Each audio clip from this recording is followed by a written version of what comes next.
Pero volvamos a México con los maristas.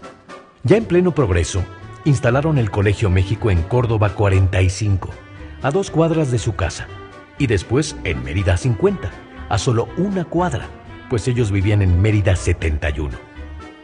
Ahí cursó quinto y sexto de primaria. La secundaria les quedó más cerca, pues estaba sobre la misma acera de su casa en Mérida 33. Ahí cursó los 3 años de secundaria. Sus calificaciones bajaron, pero fue campeón de frontenis.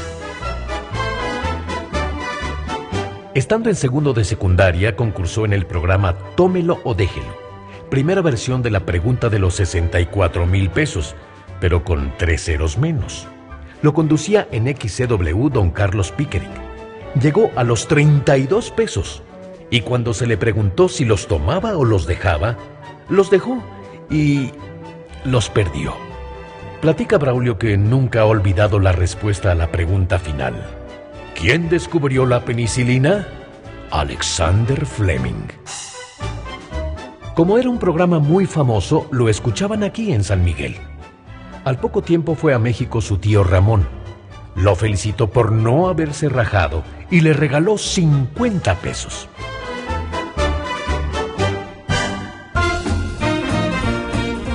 Ya estaba por terminar la secundaria cuando algún compañero cuyo papá era contador lo convenció que era una carrera fácil y productiva. Así que al terminar la secundaria se inscribió en la Escuela de Comercio y Administración de la UNAM, que estaba en la avenida Bucareli. ¡Ah, bárbaro! Por lo pronto, entrando, lo tusaron, lo emplumaron y lo llevaron junto con muchos otros compañeros, claro, al famoso desfile de perros. Dice que a los 15 años eso se siente re feo. Por fortuna parece que esas salvajadas ya pasaron de moda. Y no fue eso lo que lo desanimó a continuar la carrera. Confiesa que no le gustó nadita. Puros números y nada de chistes. Solo duró 2 años, porque en el Inter trabajó con don Lupe Martínez en una empacadora de fruta congelada. Y en esa chamba empezó a viajar. Conoció Monterrey, Nuevo Laredo y hasta San Antonio, Texas. Luego Ciudad Juárez y, por supuesto, El Paso, Texas. De Ciudad Juárez viajó en tren de carga hasta Irapuato. Había que estar pendiente de que el furgón en que venía una carga de pera de California no le faltara hielo. Esa era su tarea, y por eso tenía que viajar en el Cabús. Tardó 5 días para llegar a Irapuato, porque el vagón se cambiaba de tren en cada división, y era otra cosa importante que hacer: tratar de que engancharan el vagón lo más pronto posible para que siguiera su marcha. Sensacional experiencia, tomando en cuenta que acababa de cumplir 17 años. Aparte del trabajo y que no le gustaba la carrera, hubo otra circunstancia que lo impulsó a dejar la escuela. Como José Antonio, su primo, se había ido a México a estudiar ingeniería mecánica y eléctrica y vivía con ellos, pues hicieron mancuerna y se dedicaron a visitar radiodifusoras. José Antonio para tocar el piano y Braulio a ver si tenía oportunidad de usar un micrófono. Mientras llegaba algo de radio, vendía fruta que importaba don Lupe al medio mayoreo. José Antonio regresó a Guanajuato y a Braulio le fue mal en el negocio de venta de frutas. Así que se metió a trabajar a Salinas y Rocha Alameda, que en aquel tiempo era un almacén muy prestigiado, con las vendedoras más guapas de la ciudad. ¡Ah, cómo lo disfrutó! Estuvo ahí cerca de 1 año. Luego, durante varios meses, se fue a Guanajuato a vivir con sus tíos Antonio y Carmen y sus 12 hijos, los ahora famosos hermanos Zavala, y donde José Antonio le dio la oportunidad de actuar en teatro. Un tiempecito lo pasó en San Miguel haciendo muchas cosas, y hasta trabajó en Querétaro vendiendo tractores, implementos agrícolas y aceite en un negocio de Manuel Ramírez, hermano de su tía Lucha. Así pasó casi todo el año 1948. Cuando regresó a México, su papá, frunciendo el ceño, le preguntó que si no pensaba trabajar. No le contestó, pero al día siguiente entró de nuevo a Salinas y Rocha. Y en agosto de 1949 se hizo realidad aquel sueño que tuvo cuando conoció la XEW. Obtuvo la licencia de locutor y empezó a trabajar en la radio. Y no se puede quejar, le ha ido muy bien. Dejó Salinas y Rocha y se dedicó a administrar edificios gracias a don Salvador de la Sota, a Manolo y Paco Garay, a la inolvidable y hermosa doña Lala González y a otras personas más. Así, sin tener un horario fijo de trabajo, pudo dedicarle más tiempo al micrófono. Parece que los Zavala, descendientes de Papá Babo, nacieron con la música por dentro.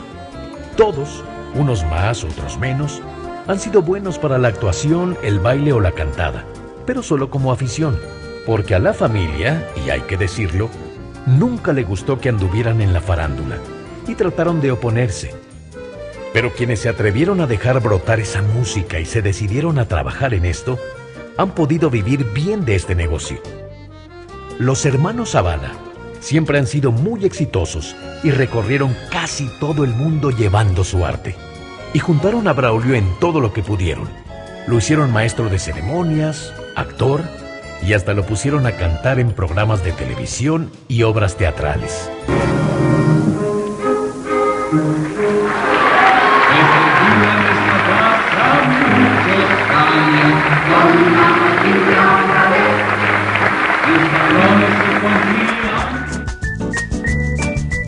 José Antonio lo recomendó con todos sus cuates y Carlos le dio muchas oportunidades como locutor en los documentales que con su compañía realiza para diferentes empresas. En Radio 590, del núcleo Radio 1000, Braulio estuvo 24 años y se llevó muy bien con los empresarios y con los compañeros. Tuvo programas muy exitosos. En todos los festivales era maestro de ceremonias. Fue el primer locutor en México que utilizó un micrófono inalámbrico, el 25 de agosto de 1961 en el estadio de Ciudad Universitaria, pero tuvo que llevar impresionante casco. En Imevisión, en los canales 7 y 13, permaneció cerca de 14 años y también tuvo programas importantes y populares.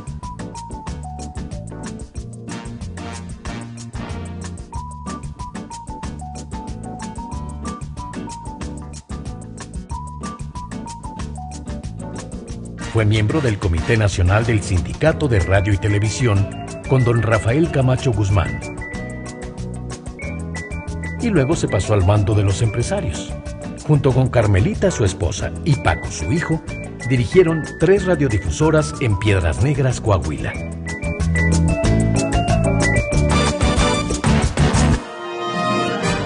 Se casó 2 veces.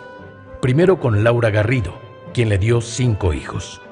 Braulio, a quien el señor se llevó cuando apenas tenía 18 años. Luis Gerardo, quien voló al cielo antes de los 6 meses. Y lo repusieron con otro Luis Gerardo, locutor en el Instituto Mexicano de la Radio, quien se casó con Lolita Hernández, y le han dado 2 encantadores nietos. Lolita, licenciada en Ciencias de la Comunicación, que es redactora en el diario El Universal. Y Luis Gerardo, que ha resultado muy estudioso y dedicado. Luego vino Gabriel. Se fue de México muy joven, siguiendo unas faldas y lo que traían adentro a Albuquerque, Nuevo México. Lo de adentro de las faldas, por supuesto que valían la pena. Eran de Lenny, una bella y simpática rubia con quien procreó a Lynette, ahora de 27 años. Más tarde se casó con Jacqueline, otra gringa, también muy guapa, con quien tuvo 3 hijas, Jackie, Gabriela y Amanda. Jackie ya se casó y lo convirtió en bisabuelo con 2 bellos ejemplares, Annalise y Mariano. Pero parece que Gabriel estaba ansioso de